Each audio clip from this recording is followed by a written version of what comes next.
Man ana, man ana, man ana laulaku. Jawaban pasti aku nanti bakal itu berada di majelisnya para sahabat-sahabat. Rasulullah bertanya, siapa wanita yang paling bagus? Wanita yang paling bagus. Wanita yang paling bagus tuh kayak apa? Kalau bahasa kita wanita yang paling cantik tuh kayak gimana sih? Para sahabat Nabi bingung menjawab. Ada yang ngomong mungkin dalam hatinya berkata, mungkin sholatnya ya, mungkin puasanya, mungkin semuanya pakai mungkin-mungkin. Pada bingung, pada noleh ke sana kemari, tidak bisa menjawab wanita yang paling mulia itu seperti apa. Sayyidina Ali juga tidak bisa menjawab.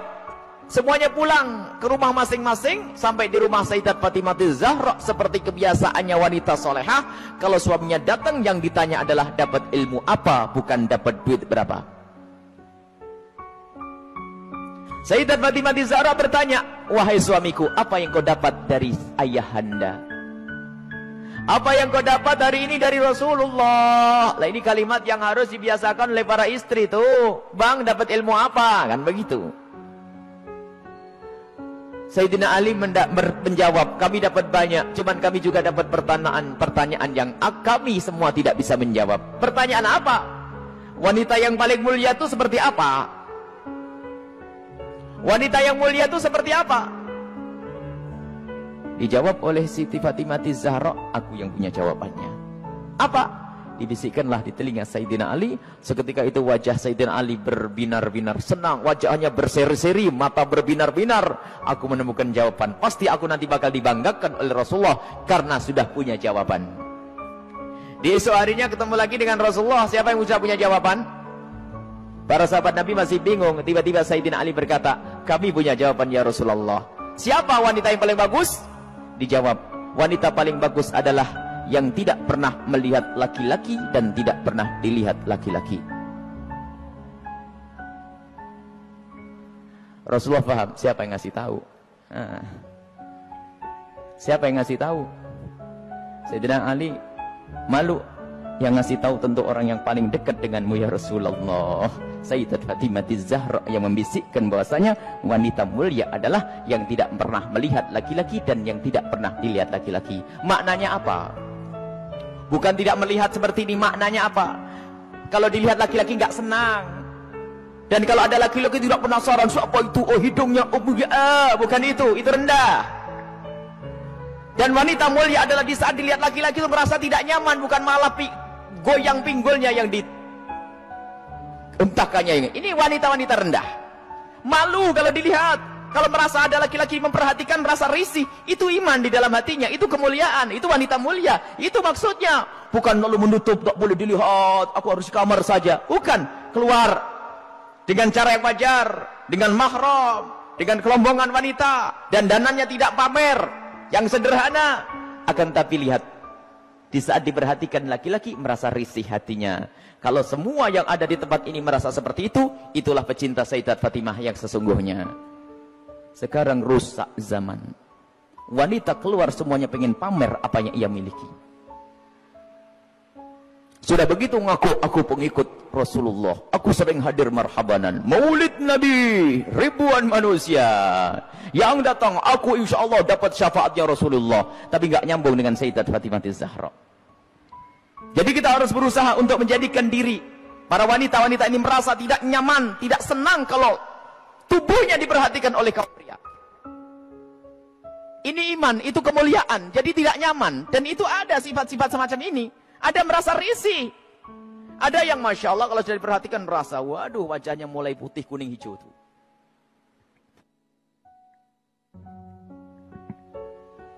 Ada kalau sudah diperhatikan laki-laki berubah semuanya. Mulai cara berjalannya, mulai cara ininya Masya Allah. Sampai cara ngomongnya di model-model. Pasti itu wanita yang tidak pernah kenal Sayyidat Fatimah Zahra. Dan ini maksudnya tidak melihat dan tidak dilihat itu adalah menjauhkan dari hatinya rasa senang pamer dandanannya. Sampai suara pun dijaga. Suara dijaga Sayyidat Fatimah Zahra, suara dijaga dan rasa malunya sangat tinggi Sayyidat Fatimah Zahra. Sangat malu, pemalu beliau itu. Pernah suatu ketika berada di teras rumah, bukan di teras karena rumah jangan dianggap kayak rumah kita. Sebab rumah Rasulullah dengan Sayyidat Fatimah Zahra kalau digambarkan, kalau Masjid Nabawi ini segede ini dulu tuh. Masjid Nabawi kurang lebihnya seperti ini, seperti Masjid Taqwa ini sebelum dikembangkan. Jadi rumah Rasulullah itu, rumah Sayyidat Fatimah Zahra ada 5x5 di situ. Seberangnya ada rumahnya Sayyidi Aisyah, di belakangnya ada rumahnya Sayyidah Saudah. Kemudian nanti istri Rasulullah yang lainnya ada dijajar begitu. Jangan dianggap rumahnya di kampung sana, di kota sini, bukan. Jadi rumahnya hanya kecil-kecil begitu. Sehingga ada fitnah yang pernah disebar bahwasanya Siti Fatimah Zahra pernah ditendang Sayyidina Umar bin Khattab. Ini kan fitnah pada Sayyidina Umar. Memangnya nggak ada yang kedenger yang lainnya. Kecil begini, kalau sampai Siti Fatimah sampai jerit-jerit nangis pasti kedengaran. Ada ya sekelompok orang yang berdusta mengatakan Siti Fatimah Zahra meninggal karena dipukul oleh Sayyidina Umar bin Khattab, perutnya sampai keluar. Ini lucu cerita ini. Dipikir rumahnya itu di kampung sana ya, kampung sini, bukan. Itu loh rumah Siti Fatimah. Kalau ada di sekitar masjid ini, mepet. 5x5, 4x3, rumahnya itu rumah dipikir rumah kayak apa begitu, bukan. Jadi rumah Rasulullah dan semua keluarganya itu kalau dikumpulkan hanya 200 meter. Allah. Dan sangat sederhana. Lah itulah, suatu ketika Sayyidat Fatimah Zahra berada di depan kamar, di depan rumah bersama Asma binti Umais. Asma binti Umais itu adalah bekas istrinya Ja'far At-Tayyar. Di saat itu ada jenazah yang lewat. Dan di saat ada jenazah yang lewat, tiba-tiba Siti Fatimah menangis. Dan menangisnya nggak kira-kira. Sampai Asma ketakutan. Kenapa wahai binta Rasulillah, wahai putri Rasulullah, engkau menangis seperti itu, ada apa? Kenapa engkau menangis? Baru setelah reda bisa menjawab, aku menangis, aku nanti pasti akan mati. Tentu engkau akan mati. Engkau akan mati.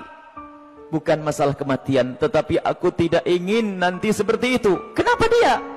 Lihat, semua orang yang meninggal akan diperlakukan seperti itu, dibungkus dengan kain kafan, lalu diangkat di kepalanya manusia, lekuk-lekuk tubuhnya terlihat. Alangkah malunya aku nanti jika aku mati, lalu diangkat di atas kepala manusia, lalu lekuk-lekuk tubuhku terlihat. Oh, mikir lekuk tubuhnya. Subhanallah. Setelah mati itu yang digambarkan, bukan waktu hidup. Ini ngaku pecinta Fatimah Zahra, ngaku pecinta Sayyidat Fatimah Zahra, tidak pernah merasa risih lekuk tubuhnya dilihat orang. Jadi Siti Fatimah Zahra itu merasa malu kalau nanti dilihat setelah meninggal. Lalu Asma bercerita, wahai Fatimah, waktu aku di Habasyah, aku melihat ada orang itu, kalau ada orang meninggal, itu dibuatkan satu kotak. Kemudian mayat dimasukkan ke dalam kotak, kemudian ditutup pelepah korma, sehingga tidak kelihatan itu. Kalau bahasa kita keranda. Mendengar jawaban seperti itu, Sayyidat Fatimah Zahra sangat senang dan menyambut dengan kegembiraan. Asma, aku berwasiat, kalau aku mati nanti, tolong dibuatkan aku seperti itu. Dan akhirnya setelah Sayyidat Fatimah Zahra meninggal, Asma sendiri yang membuat untuk Sayyidat Fatimah Zahra. Dan inilah di dalam sejarah disebutkan bahwa pertama kali orang pakai keranda di dalam Islam adalah Sayyidat Fatimah Zahra. Bukan masalah pertamanya, tapi kita harus tahu maksudnya apa. Ini loh yang penting. Maksudnya adalah menjaga kehormatan. Padahal juga nggak apa-apa orang mati, kelihatan auratnya pun tidak dosa. Orang meninggal tidak ditanya lagi oleh Allah, akan tapi rasa malunya Sayyidat Fatimah Zahra sampai menghantarkan beliau untuk berwasiat kalau meninggal nanti agar dibuatkan yang demikian ini. Dan termasuk wasiat yang lainnya apa? Agar dikubur di malam hari. Tidak ingin, masih ingin, takut kalau dilihat oleh orang. Inilah Sayyidat Fatimah Zahra. Jadi rasa malunya luar biasa. Dan ini pendidikan dari Rasulullah SAW. Memang kita harus banyak mencontoh beliau. Rasa malu ini mahal. Kalau sudah malu ini dicabut dari seseorang, maka semuanya akan dilakukan dari keharaman.